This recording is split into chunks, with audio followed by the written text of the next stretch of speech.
سب سے پہلے جان لیتے ہیں سردار صاحب سے. السلام علیکم سردار صاحب. سردار صاحب سے جانتے ہیں, ان کی لائن کا شاید کوئی ایشو ہے. ہرل صاحب سے جان لیتے ہیں. ہرل صاحب مجھے یہ بتائیے, پاکستان کی رسپانسبلٹی, اب پاکستان کا جو ایک بیانیہ تھا وہ تو کافی حد تک آن کیا گیا کیونکہ ہم سچ بول رہے تھے. ہم نے بتایا کہ ہم اتنے سالوں سے بلکہ اتنے دہائیوں سے دہشت گردی کا سامنا کر رہے ہیں, دہشت گردی کو بھگت رہے ہیں, تو وکٹم ہے دہشت گردی کے. اب اس کو آن کیا جا رہا ہے پریکٹیکلی, اور یہ سارا کچھ آن اس لیے کیا گیا کیونکہ انڈیا اور پاکستان کے درمیان جو ایک کنفلکٹ ہوا اور اس میں جو پاکستان ایک پار کے طور پہ سامنے آیا ہے, اس کے بعد پاکستان کو آن بھی کیا گیا اور اس کے بیانیے کو بھی ایکسیپٹ کیا گیا. کتنی رسپانسبلٹی بڑھ گئی ہم لوگوں کی؟ دیکھیں, میں سمجھتا ہوں اگر آپ بات کر رہی ہیں بی ایل اے اور جو مجید بریگیڈ ہے اس کے حوالے سے, تو یہ پاکستان کی سفارتی لیول پہ ایک بڑی کامیابی ہے. اور اس کی کوشش چونکہ پاکستان بڑی دیر سے کر رہا تھا, چونکہ یہ دونوں تنظیمیں جو ہیں وہ جو بلوچستان اور کے پی کے کی جو امن و امان کی صورتحال آج خراب ہوئی ہے, یہ دونوں جماعتوں کی ہے. اور اب پاکستان کی ذمہ داری یہ بنتی ہے, اگر یہ بین ہو گئی ہیں انٹرنیشنلی طور پہ, تو پھر ابھی بین نہیں ہوئی ہیں, ابھی ان کو دہشت گرد قرار دیا جی دہشت گرد قرار دیا گیا. اور اس کے بعد جو ان کی مالی امداد کی جا رہی ہے پوری دنیا سے, اور ان کی جو عسکری امداد کی جا رہی ہے پوری دنیا میں بیٹھے ہوئے لوگوں کی طرف سے, آگے ہمیں چلنا چاہیے, اس کو بند کروانا چاہیے. اور چونکہ یہ ان جو ان کے سربراہ ہیں, وہ جو ان کے کرتا دھرتا ہیں, وہ ساری دنیا میں بیٹھے ہوئے ہیں.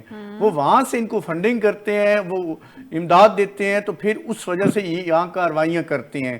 یہ دہشت گرد جماعتیں ہیں. جب سے یہ جعفر ایکسپریس والا معاملہ ہوا, اس کے بعد پوری دنیا نے دیکھ لیا کہ یہ بڑی دہشت گردی میں ملوث ہیں اور مسلح گروہ ہیں. اور ان کے ساتھ میں سمجھتا ہوں کہ یہاں بھی اب جو ہے بڑی آنی ہاتھوں سے نمٹنا ہوگا.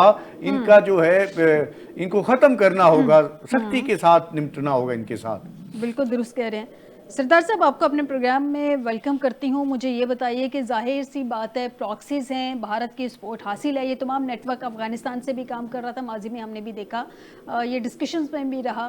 اب چونکہ پاکستان کی عالمی سطح پہ ایک جو بیانیہ تھا اس کو آن کیا گیا, بلکہ اس کو اپریشیٹ کیا گیا, اور جس طرح سے امریکہ نے کالعدم بی ایل اے اور کالعدم مجید بریگیڈ کو دہشت گرد گروپ قرار دے دیا ہے, آپ کے خیال میں اس کو نیئر فیوچر میں یا فیوچر میں اگر ہم دیکھیں تو ان کو بین بھی کیا جا سکتا ہے؟ سردار صاحب.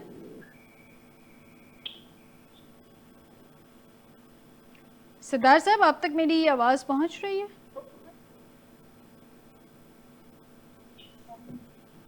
شاید سردار صاحب تک میری آواز نہیں پہنچ رہی ہے. حل صاحب, اب ان کو پہلا تو چلیں, جو پہلا سٹیپ تھا وہ تو پاکستان نے, پہلی جو منزل تھی یا پہلا جو تھا گول تھا وہ تو اچیو کر لیا پاکستان نے, دہشت گرد قرار دے دیا. میرے خیال میں بہت بڑی جو کامیابی تو ہے. انڈیا میں تو صف ماتم بچھا ہی ہوا ہے. وہ تو خیر جب سے مارکہ حق ہوا ہے, جب سے ہم نے ان کو ان کے گھر میں دھول چٹائی ہے, تب سے ان کے گھر میں صف ماتم بچھا ہوا ہے. اب اس ساری صورتحال میں آپ کو لگتا ہے کہ ان کو پاکستان کی مزید سفارتی جو کوششیں ہیں مزید رنگ لائیں گی؟ پاکستانی جو ہیں جتنے محاذوں پہ ہم لوگ گئے ہیں اور جتنی ہم چیزیں کھل کے سامنے رکھ رہے ہیں ود ایویڈنس, اس کو ایکسیپٹ کرتے ہوئے مزید ان پہ پابندی بھی لگائی جا سکتی ہے؟ دیکھیں, بالکل یہ فرسٹ سٹیپ ہے. جب یہ دہشت گرد ڈکلیئر ہو گئی ہیں پوری دنیا میں, تو اس کے بعد جو ہے سب کچھ جو ان کی فیور میں ہے جو اس کو سٹاپ لگ جائے گا. جو پوری دنیا میں جو ہے ان کے اوپر سفارتی پابندیاں جو ہیں, یہ سفر نہیں کر سکیں گے. اس کے بعد جو ہے ان کو فنڈنگ کوئی بھی نہیں کر سکے گا, ٹرانزیکشنز نہیں کوئی ہو سکتے گی. جس طرح مالی امداد دی جاتی ہے پوری دنیا کی طرف سے, وہ نہیں ہو سکے گی. اور اگر کوئی کرے گا تو اس کا مطلب ہے یہ ہوگا, اگر بھارت یا کوئی اور جو ملک کرے گا, ان کی امداد کرے گا, مالی امداد کرے گا, تو پھر یہ پوری دنیا دیکھ لے گی کہ وہ ان دہشت گردوں کی سپورٹ کر رہے ہیں. پھر جو ہے وہ دنیا کی نظروں میں وہ ملک بھی مشکوک ہو جائیں گے کہ یہ دہشت گردی جو ہے اس کو پروان چڑھا رہے ہیں, ان کی امداد کر رہے ہیں. تو اس نظر میں اگر اس تناظر میں, اس فیصلے کی تناظر میں دیکھا جائے تو جو مدد کر رہے تھے جو ممالک ان کی, دیکھیں حل صاحب, میں یہاں پہ ایک چیز ایڈ کرتی چلوں گی. بی ایل اے ہمیں بھی پتا ہے کہ اس کی پراکسی ہے اور کون اس کو سپورٹ کر رہا ہے. اور جعفر ایکسپریس کے حوالے سے جو اسپیشلی اس کو ریکگنائز کیا گیا ہے وہ بی ایل اے نے کراچی ایئرپورٹ اور گوادر پورٹ کمپلیکس پہ حملے کی ذمہ داری قبول کی تھی. سیکنڈلی جعفر ایکسپریس ٹرین حملے کی ذمہ داری بھی قبول کی تھی جس میں 31 شہید ہوئے تھے. آپ کو یاد ہوگا 300 کے قریب یرغمال افراد کو یرغمال بنایا گیا تھا اور اس وقت ود ایویڈنس پاکستان نے یہ کہا تھا کہ یہ بھارت کی طرف سے یہ سارا کچھ کروایا گیا ہے. لیکن اس کے بعد جب پاکستان اور بھارت کا کانفلکٹ ہوا تھا تو ہمارے D G S P R صاحب نے سارے کے سارے ثبوت سامنے رکھ دیے تھے عوام کے سامنے. تو اس کا مطلب یہ ڈائریکٹلی انڈائریکٹلی ایکسیپٹ تو کیا گیا نا کہ بھارت کی طرف سے یہ سارا کچھ. دیکھیں اس وقت آپ کو یاد ہوگا کہ اس وقت جتنے بھی آپ میڈیا چینلز ہیں بھارت کے ان کی دیکھ لیں اٹھا کے جو ہے رپورٹنگ جو انہوں نے کی اور انہوں نے بڑے فاتحانہ انداز میں جب یہ جعفر ایکسپریس والا معاملہ ہوا کراچی والا معاملہ ہوا وہ فاتحانہ انداز میں رپورٹنگ کرتے رہے جتنے بھی میڈیا چینلز تھے. تو میں سمجھتا ہوں کہ یہ تو بڑا واضح ثبوت تھا اور پوری دنیا میں انہی ثبوتوں کی بنیاد پہ جو ہے آج ان کو جو ہے دہشت گرد جماعت دونوں جماعتوں کو ڈکلیئر کیا گیا ہے. اس سے آگے جو ہے ان کے اوپر سفری پابندیاں بھی لگیں گی, مالی پابندیاں بھی لگیں گی. ساری پوری دنیا میں کہیں جو ہے جو ہم ڈکلیئر کریں گے کہ یہ اس جماعت سے یہ گروہ ہے ان کا وابستگی ہے تو پھر پوری دنیا میں ان کو بین کیا جائے گا اور اس سے جو ہے دہشت گردی میں کمی واقع آئے گی. آپ دیکھیے گا جیسے اب جو دوبارہ جو ہے آپریشن سٹارٹ ہو گیا ہے اس وجہ سے کافی جو ہے اس میں کمی نظر آئے گی آپ کو آئندہ دنوں میں. ایک چیز کی مجھے سمجھ نہیں آ رہی, جو دوبارہ آپریشن سٹارٹ ہوا ہے اس میں دو متضاد آراء ہیں. کے پی گورنمنٹ کہہ رہی ہے کہ دوبارہ نیا شاید کوئی آپریشن آ رہا ہے. جو ہماری گورنمنٹ ہے وفاقی گورنمنٹ ہے, طلال چودھری کی میں رات کی سٹیٹمنٹ دیکھ رہی تھی, وہ یہ کہہ رہے تھے کہ کوئی نیا آپریشن نہیں ہوا. جو نیشنل ایکشن پلان ہے اس کے اکارڈنگلی صوبے جو ہیں وہ وفاق کی مدد کر رہے ہیں اور اسی کو لے کے جو ہے نا چلا جا رہا ہے. کوئی نیا آپریشن نہیں ہوا, آلریڈی اس طرح کے آپریشن ہوتے رہتے ہیں.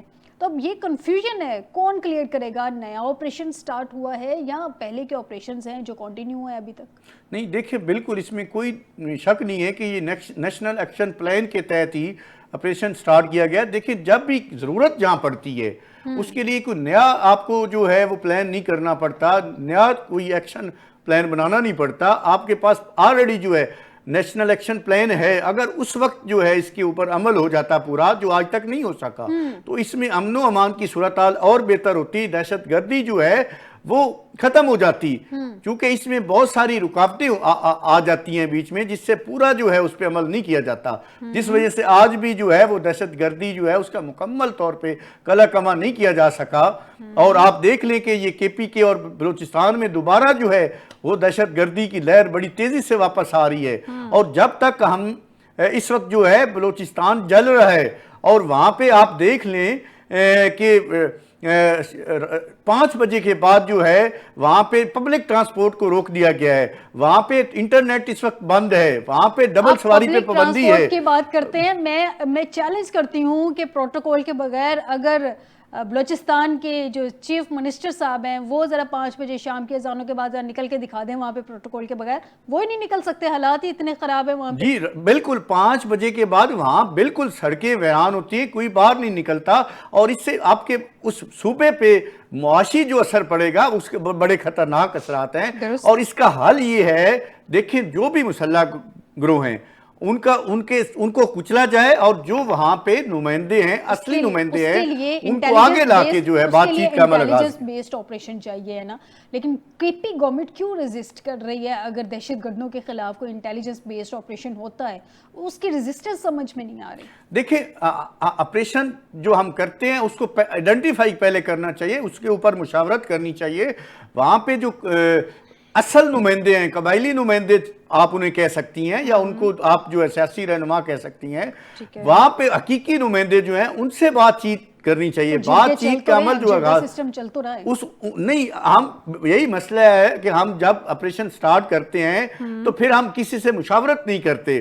وہاں اگر جو لوکل جو لیڈرز ہیں وہاں پہ ان کے ساتھ جو حقیقی نمائندے ہیں ان سے بات چیت کر کے ان کو اعتماد میں لے کے اگر ہم کریں آپریشن تو پھر اس میں معصوم جانیں جو ہے وہ نہ ضائع ہوں. لیکن اس نیشنل ایکشن پلان کے تحت تمام صوبے بائنڈنگ ہے کہ وہ کسی بھی اس طرح کے آپریشن میں وفاق کا ساتھ دیں گے.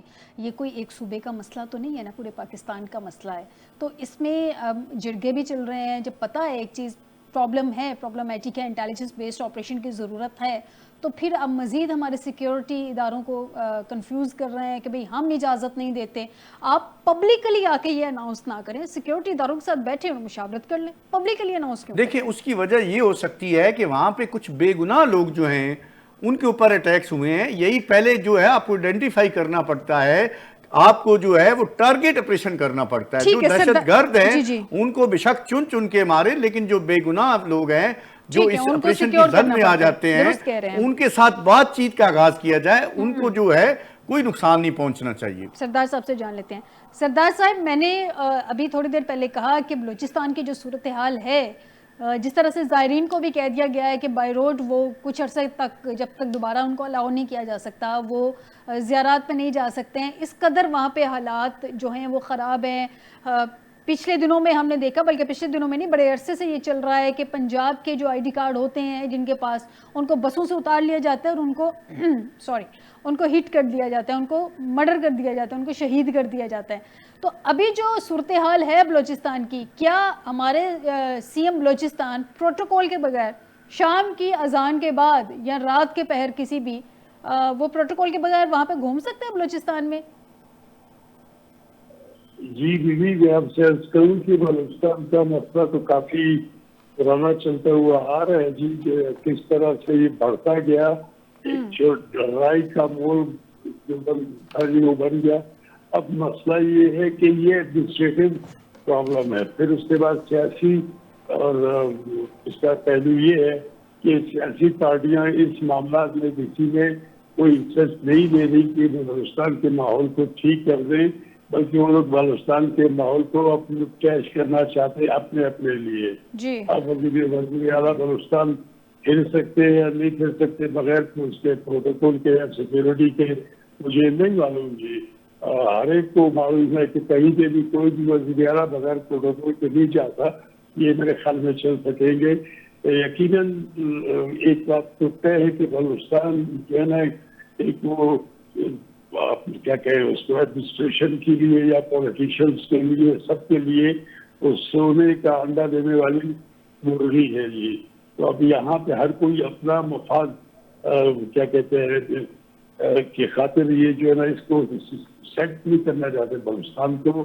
اور یہ اتنے بھی لوگ ہیں کہ جو اسٹیک ہولڈر ہیں جو کہ اس معاملات میں فائدہ لے رہے ہیں, اس میں وہ نہیں چاہتے کہ مرغی کو جو ہے نا ایک دم ساری ہلال کر کے اس کے سارے اندر جو نکالنے کی دانش وہ بھی تو ایشو رہنا چاہیے تاکہ کام بنتا رہے. اور یہ ایک ایڈمنسٹریٹو مسئلہ ہے اور کچھ بھی نہیں ہے. پولیٹیکل پارٹیز فیل ہو گئی ہیں کہ کوئی بھی اچھا سا چیف منسٹر بھیج دیں تاکہ بلوچستان کے حالات ٹھیک ہو گئے. بلوچستان کے حالات ٹھیک ہو گئے تو بہت کچھ آگے جائے گا.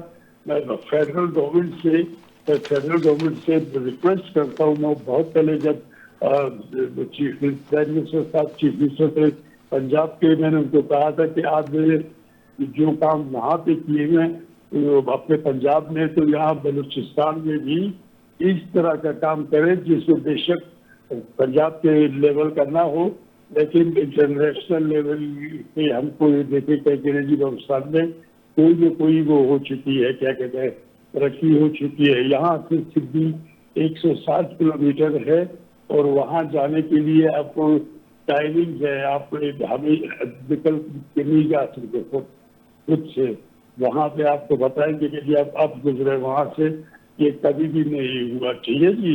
تو اب ایشو یہ ہے کہ یہاں پہ کوئی بھی پھر سکتا ہے لیکن کوئی نہیں بھی پھر سکتا.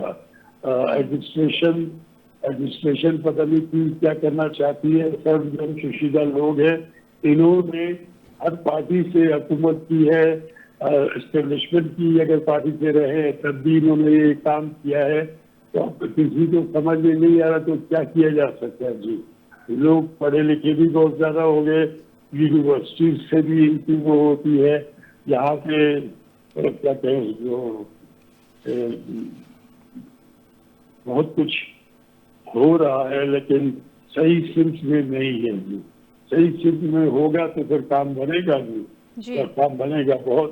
ہم صرف خوش ہوتے ہیں خبر پڑھ کے کہ جی یہ ہو یا امریکہ نے انسرجنٹس کو ہے وہ ڈال دیا اس میں لسٹ میں, دہشت گرد ان کو ڈکلیئر کر دیا. اس سے کیا فرق پڑتا ہے, اس سے ہمارے حالات تک ٹھیک تھوڑی ہوگی.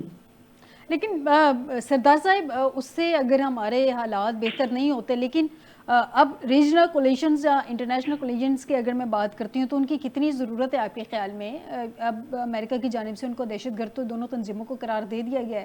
ہمارے حالات میں چلیں کچھ بہتری آئے نہ آئے, لیکن انڈیا کو ٹھیک ٹھاک اس میں اس ٹائم اس کو سکی ہوئی ہے. اب اگر امریکہ سے بات کرتے ہیں, اسپیشلی میں افغانستان کے کانٹیکس میں آپ سے پوچھوں تو پاکستان کے پاس یعنی کہ ہمارا گراؤنڈ کتنا اسٹرانگ ہوگا, جبکہ امریکہ آلریڈی ریکگنائز کر چکا ہے کہ پاکستان جو ہے وہ دہشت گردی کو فیس بھی کر رہا ہے, برداشت بھی کر رہا ہے اتنے عرصے سے. میں آپ کو بتاؤں پاکستان نے ہمیشہ سفر کیا ہے, برداشت بھی کیا ہے. ہم نے سیدھی باتیں بھی کچھ حملے جب ہوتے تھے پھر ٹارگیٹ کلنگ تھی تو یہاں پہ کیوں نہیں یہ لوگ ویسے آپس میں رستے کیوں نہیں ڈھونڈے, یہاں پہ عورتوں کو بھی مارا جائے, یہ بالکل فاؤل پلے ہے. اور پھر پیچھے لڑنے والے جو لوگ ہیں وہ یہاں کے رہنے والے ہیں تو ان کو ظاہر ہے یہ لوگ سب جانتے بھی ہیں, تو پھر یہ لوگ صحیح طریقے سے وہ بھی کرتے. مسلم لیگ نون جو ہے ان کے بلوچستان کے جو صدر ہے MP بھی ہیں یہاں پہ, وہ نواب مری صاحب ہیں, تو ان کو اس میں لے کیا کہتے ہیں لوٹ میں لے کے ان سے کہیں کیونکہ دو بھائی انسرجنسی میں انوالو ہیں, دونوں ان کے بھائی ہیں, سگے بھائی ہیں, تو ان سے بات کر لیں, کوئی نہ کوئی راستہ نکال لیں جی. ایسے تھوڑی ہوتا ہے, پہلے بھی پچھلی گورنمنٹ میں بھی ایسے ہوا تھا کہ جو فراری تھے جو لڑ رہے ہیں مطلب ان کو کہا گیا تھا کہ آپ لوگوں کو پتا ہے آپ کو وہ پیکیج دیں گے, اور یہ پیکیج بہت لمبے عرصے سے چلتے ہوئے آ رہے ہیں. اور ایمرجنسی ایسے ہی ختم ہوئی, اور وہ پیکیج جب آپ لیتے ہیں تو اب 5-10 آدمی اگر آپ کے پاس ہیں تو کہتے ہیں بھلے ان کا کوئی رول ہو نہ ہو, لیکن ان کا کیا کہتے ہیں ایٹائر ایسا ہوتا ہے کہ بھائی یہ واقعی پہاڑوں سے آیا ہے, تو اس کے اوپر پھر 5 لاکھ 6 لاکھ 10 لاکھ 15 لاکھ 20 لاکھ وہ کلاشنکوف جو اس کے پاس ہے وہ بھی اوریجنل اس کے لیے لائسنس بھی دے دیتے ہیں, پیسہ دیتے ہیں. وہ 1 to 5 دیتے ہیں, موٹر سائیکل ہے 1 to 5. سنا ہے کہ وہ دہشت گرد ہے اس میں, ارے بڑے اچھے طریقے سے اوپر بھی جا سکتے ہیں نیچے بھی آ سکتے ہیں. تو یہاں پہ صرف اور صرف ہم باتیں کرتے ہیں کہ جی فلانا جو ہے وہ امریکہ جو ہے اس نے وہ کر دیا, ابھی ہمارا کام بن جائے گا. ٹھیک اگر امریکہ کر سکتا ہے ٹھیک, تو چلے جائیں امریکہ کو کہیں کہ مہربانی کرے ہمارے حالات جس خراب کرنے میں جس ملک کا ہاتھ ہے ان ہاتھوں کو جو ہے نا کم از کم روک دو کہ بھائی تم کو مہربانی کرو یا سب کرو ورنہ ہم تمہاری امداد بند کر دیں گے. پھر تو ٹھیک ہے امریکہ کر سکتا ہے اس طرح سے, ورنہ گراؤنڈ ریئلٹی یہ رہے گی کہ یہاں پہ انسرجنٹس اپنا کام کرتے رہیں گے کیونکہ وہ یہاں کے رہنے والے لوگ ہیں جی. تو اب بھی اگر ایسے ہوگا جیسے پہلے ہوئی ہے 5-6 انسرجنسیز ختم ہوئی اسی طرح سے فرق سے پریویلیجز دے کے وہاں کے بڑے متظرین کو انہوں نے معاملہ کو سیٹ کر لیا, لیکن پھر دوسری قسط شروع ہوتی ہے. اب تو ایک اور وقتی بھی شروع ہوگی جی, جو اس حکومت نے پچھلی 47 میں جو باتیں سے جو گورنمنٹ آئی ہے اس میں ایک اور جگہ بھی بنا دی ہے, ایک اور فیملی کو بھی اتنا طاقتور کر لیا ہے کہ اگر آئندہ اگر انسرجنسی ہوگی تو وہ علاقہ بھی جو ہے نا اس کی لپیٹ میں آ جائے گا. پھر نہ امریکہ کچھ کرے گا نہ رشیا کچھ کر سکے گا. اس لیے چاہتا ہوں کہ ہم خود ہی اس کو ٹھیک کر سکتے ہیں. جو افیئرس پہ بیٹھے ہیں لوگ یا اسٹیک ہولڈرز ہیں جن کو جو حکومت میں نہیں ہے لیکن رہتے بلوچستان میں ہے, تو ان کو پکڑ لیں کہ بھائی کیا کرنا چاہیے. لیکن یہ لوگ اپنی مرضی کے لوگوں کو پک اینڈ چوز والی باتیں بلاتے ہیں. میں تو ابھی تک آج تک کسی بھی ان کی میٹنگ میں نہیں گیا. میں ایکس چیف منسٹر رہا ہوں, میرا والد 2 بار چیف منسٹر رہا ہے بلوچستان کا, پہلے اسپیکر رہے ہیں بلوچستان کے. ان کا تعلق تھا قوم پرستوں کے ساتھ, وہ قوم پرستوں کی پارٹی کے تھے. تو ہم کو تو کوئی پوچھتا بھی نہیں کہ بھائی کیسے کرنا چاہیے، کیا کرنا چاہیے، بس آگے ہے، یہ ان کی مرضی ہے۔ وہ جو ٹیکسٹ بک ہے نا اس کی انسرجنسی کے خلاف، اس میں کوئی بھی چیپٹر ایسا نہیں ہے جس پہ عمل کیا جاتا ہے ٹھیک طریقے سے۔ جیسے آئے ہیں لوگ، وہ یہ لوگ اپنا کام نکالتے ہیں، ان کو ملک سے اور بلوچستان سے بھی کوئی وہ نہیں ہے، وہ محبت نہیں ہے، دلچسپی نہیں ہے، تو کیا کر سکتے آپ۔ میں بہت کچھ جانتا ہوں، لیکن مجھ سے کسی نے پوچھا تک نہیں ہے۔ میں ہر سیاسی پارٹی کو جانتا ہوں، میں ہر مضبوط سردار کو جانتا ہوں، میں ہر انسرجنس کو مجھے پتا ہے کہ کہاں سے کس طریقے سے وہ اپلائی کر رہے ہیں اور ان کے روٹس کہاں ہیں جی۔ ابھی یہاں نیٹ بند ہے ہمارا، ہم نیٹ کے لیے پریشان ہیں، حالانکہ ان کو پتہ نہیں ہے کہ وہ نیٹ والے جو ہے، ہم یہ نیٹ ورک بھی استعمال کرتے، وہ چھوڑایا ٹیلی فون جو ہے نا وہ استعمال کرتے ہیں۔ اب آپ یہ آگے ان کی مرضی ہے جی، یہی لوگ ہیں، ان کا یہ جانے، ان کا کام جانے، ملک بھی ان کا ہے، وہ کسی اور کو مانتے نہیں ہیں۔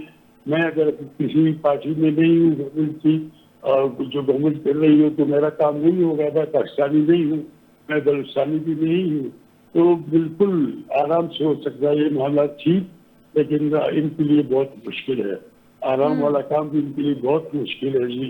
اب ہم نہیں سوچتے رہیں گے کہ بھائی تب ٹھیک ہوتا ہے معاملہ۔ بلوچستان کا جو حق ہے وہ دے دیں، بلوچستان کا جو حق ہے وہ دے دیں، اور اتنی ترقی دکھا دے کہ مطلب لاہور جیسا تو نظر آئے، نقل کر لے لاہور کی، اور کوئی بھی لاہور کی طرح نظر آئے، اچھا خوبصورت شہر ہو سکتا ہے، لیکن اس کو نہیں کیا۔ میں نے میاں صاحب کو کہا تھا 2012 میں کہ آپ جو کام یہاں کیے ہیں، یہ جو ہم کو بھی ایسی دے دیں، ہم کہیں نہیں جا سکتے کوئٹہ سے، نہ تو جہاز ملتے ہیں یہاں پہ ہم کو، نہ ہمارے روڈ اچھے ہیں۔ ایک روڈ جاتا ہے آپ کا کوئٹہ سے کراچی کی طرف جی، اس کو ڈیول کیریج کرنے کے لیے ہم نے ان سے بات کی تھی، میں نے بات کی تھی ان سے، انہوں نے کہہ دیا، پھر جب وہ پہلے پی ڈی ایم کے پرائم منسٹر بنے تب انہوں نے کہا کہ 1 سال میں یہ ہو جائے گا۔ اب تو 1 سال تو نہیں، بہت سارے سال گزر گئے، یہاں پہ کام نہیں ہوا۔ کم از کم سچائی کے ساتھ بلوچستان کے اوپر نظر ڈالیں، اور بلوچستان کے غریب لوگوں کو جو اگر کچھ ملے گا تو پھر کہیں جا کے کچھ نہ کچھ اور حالات ٹھیک ہو سکتے ہیں، ورنہ تو ان سے تو ہمدردیاں بڑھتی جائیں گی لوگوں کی۔ میں بھی ہمدردی کرنا شروع کر دوں گا، سب کوئی اور بھی کرے گا، آپ بھی کریں گے۔ تو اس طرح سے یہ کہ سچائی کے ساتھ یہ ہے کہ ہمدردی بھی کریں اور ترقی کا تھوڑا سا کوانٹم بڑھا دیں۔ یہاں ہائی ویز ہو اچھے قسم کی، موٹر ویز کی طرح، ویسے ہم کوالیفائی تو کرتے ہیں کہ ہمارے کو ایک موٹر وے تو دے دیں، ہر کیا ہے معاملات بالکل ٹھیک ہوں گے۔ اب آپ بیلنس کریں، ایکویلیبریم اگر بیلنس ہوگا ترقی کا سارے ملک میں ایک طرح سے، تو معاملات بالکل ٹھیک ہوں گے۔ پھر پولیٹیکل پارٹی ان کو بھی بتا دیں، ان کو بھی بتائیں، ان کو بھی ریچ کریں کہ آپ لوگ مل جائیں۔ انفیکٹ وہ ایک بڑا بدنام زمانہ لفظ ایک پیج کہتے ہیں اس کو، تو سب کم از کم پولیٹیکل پارٹی بھی ایک ہو جائیں اور وہ کہیں کہ ہم نے بلوچستان کے لیے کیا کرنا ہے۔ بالکل صحیح کہہ رہے ہیں سردار صاحب، بالکل صحیح کہہ رہے ہیں کہ تمام پولیٹیکل پارٹیز اگر ایک پیج پہ آ جائیں، بلوچستان کے حوالے سے، کے پی کے حوالے سے، انٹرنل پالیٹکس کے حوالے سے، تو کیا ہی بہتر اور آئیڈیل قسم کی سچویشن ہو پاکستان میں۔ بہرحال مجھے ایک بریک کی طرف جانا ہے، بریک سے واپس آتے ہیں تو سردار صاحب آپ سے بھی پوائنٹ لیتے ہیں، اور ہر صاحب آپ سے بھی پوائنٹ لیتے ہیں کہ ملک میں جو انٹرنل پالیٹکس ہے اس وقت، ہماری ڈومیسٹک پالیٹکس ہے، وہ کیا اینگل اختیار کرنے جا رہی ہے۔ کل 14 اگست ہے، ہم پاکستان کی آزادی سیلیبریٹ تو کریں گے ہی، لیکن کیا ہمارے سیاستدان بھی آزادی سیلیبریٹ کریں گے یا احتجاج کریں گے؟ ایک بریک کے بعد